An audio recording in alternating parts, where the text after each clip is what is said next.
Fencing দেওয়ার কাজ, কাঁটাতার লাগানোর কাজ সীমান্তে চালু ইতিমধ্যেই করতে চাইছে ভারত সরকার, সেই তৎপরতা তুঙ্গে। কিন্তু কোনোভাবেই সেটা যাতে না হয় তার জন্য বিজেপিও তৎপর। কি চাইছে তারা? আর সেই সঙ্গে ভারতীয়রা তারা বলছেন তাদের নাকি গুলি চালানোর হুঁশিয়ারিও দেওয়া হয়েছিল। কি বলেছিলেন গতকাল তারা, রাখবো আপনাদের সামনে। বাংলাদেশের বিডিআর এসে বলছে কি এখন কাজ বন্ধ থাকবে, তারপর নাহলে আমরা গুলি করতে বাধ্য হব। এটা বলছে ইন্ডিয়া লোককে বলছে, ধমক দিচ্ছে। এটা গতকালকে এসে গুলি মারবো এই হুমকি দিয়েছিল বিজিবির তরফে। হ্যাঁ হ্যাঁ হুমকি দিয়েছিল। তো বিএসএফ এর তো নিরাপত্তা ছিল, ওরা কিছু বলেনি? না, ওরা কিছু বলেনি তখন। আপনারা কাজ কখন থেকে বন্ধ করলেন? মোটামুটি প্রায় 11টা। হ্যাঁ 11টার পর 11টার পরে বন্ধ হয়েছিল। সাহেব এসে আবার মিটিং হয়েছিল। মিটিংয়ে বাংলাদেশের বিডিআর অনেক এসেছিল, মোটামুটি 2.5 থেকে 300টা। তার মধ্যে ওর পাবলিক অনেক, মোটামুটি 2,500 পাবলিক ছিল। ওই ওখানকার শিবগঞ্জ গ্রামের। হ্যাঁ, মানে 3 দিকে অনেক অনেক পাবলিক, মানে ধরেন কি 2-3 হাজার পাবলিক। আপনারা তো ওখানে কালকে কাজ করতে গিয়েছিলেন, শোনা যাচ্ছে ওখানে কি বাংকার করা হয়েছে, আপনারা দেখলেন? হ্যাঁ, বাংকার করা হয়েছে, মানে বর্ডারের সীমানায় একদম। এখানে কি আপনার বিজিবির যারা সেনা তারা বসে আছে? হ্যাঁ, সেনা বসে আছে।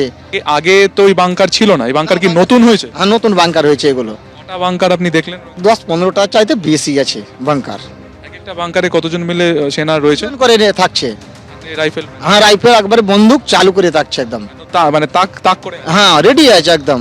আধা ঘন্টা পর আমরা যখন কাজ বন্ধ করে দিল, যখন রাইফেল টাইফেল দেখাই, তারপরে আমরা ওখান থেকে নিচে নেমে গেছি।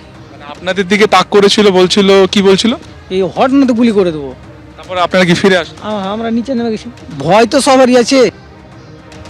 এই ভয়, এবং তারা বলছেন পরিষ্কার তাদের দিকে গুলি চালানোর হুঁশিয়ারি পর্যন্ত দিয়েছে বিজেপি এবং বাংলাদেশি নাগরিকরা। আপাতত যেটা বিএসএফ সূত্রে খবর পাওয়া যাচ্ছে সেটা হচ্ছে কাঁটাতার লাগানোর কাজ বন্ধ রাখা হয়েছে।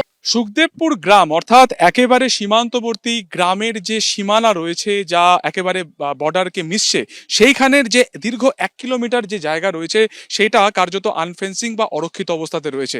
গত সোমবার থেকে ঠিক এই জায়গাতে যখনই বিএসএফ এর তরফে ফেন্সিং দেওয়ার কাজ শুরু হয়, কার্যত চরমে ওঠে সেই বিবাদ বিজিবির আপত্তির জেরে, যা একেবারে কার্যত মুখোমুখি সংঘাতে পরিণত হয় গত মঙ্গলবার। কিন্তু বুধবার দিনকে কাজ শুরু পরই বিজিবির আপত্তিতে এই যে গোটা চত্বর রয়েছে সেখানে কিন্তু কোনোভাবে ফেন্সিং দেওয়ার কাজ শুরু করা যায়নি। এবং ভৌগোলিক দিক থেকে এটি অত্যন্ত গুরুত্বপূর্ণ, তার কারণ দেখা যাচ্ছে এই যে বিরাট জমির অংশ, সেটা 6 মাস সেখানে চাষবাস হয়, কিন্তু বাকি 6 মাস এখানে পুরোটাই কিন্তু জলে ভর্তি থাকে। এবং এটারই সুযোগ নিয়ে যারা অনুপ্রবেশকারীরা রয়েছেন বাংলাদেশ থেকে এদিকে আসেন, এই অনুপ্রবেশ রুখতেই এখানে বিএসএফ এর তরফে তারা কিন্তু ফেন্সিং দেওয়ার কাজ শুরু করতে চাইছেন। কিন্তু এই প্রবল আপত্তিতে তাদের পক্ষে কিন্তু এই মুহূর্তে ফেন্সিং দেওয়ার কাজ শুরু করা যাচ্ছে না। কবে এই সংঘাত মিটবে সেই প্রশ্নের উত্তর তারাও কিন্তু জানেন না। অন্যদিকে সিসিটিভি লাগানো হয়েছে বিভিন্ন জায়গাতে, যেমন ঠিক আমার বাদিকে যে অংশ রয়েছে এখানে দুটি সিসিটিভি লাগানো হয়েছে, যার মারফত সবসময় এখানে নজরদারি রাখা হচ্ছে। বিভিন্ন ক্যাম্প বাড়ানো হয়েছে, বিএসএফ এর যে নজরদারি শেষ 2 মাসে আরো বেশি করে বাড়ানো হয়েছে এই অনুপ্রবেশ রুখতে। সার্বিকভাবে প্রশ্ন একটাই যে কবে ফেন্সিং দেওয়া যাবে, কবে পুরোটা সুরক্ষিত করা যাবে সুখদেবপুর গ্রামের এই যে একেবারে ভারত বর্ডার লাগোয়া যে গ্রাম রয়েছে সেখানকার সীমান্ত। ক্যামেরায় স্বপন মজুমদারের সঙ্গে সুকান্ত মুখোপাধ্যায়, এবিপি আনন্দ, বৈষ্ণবনগর।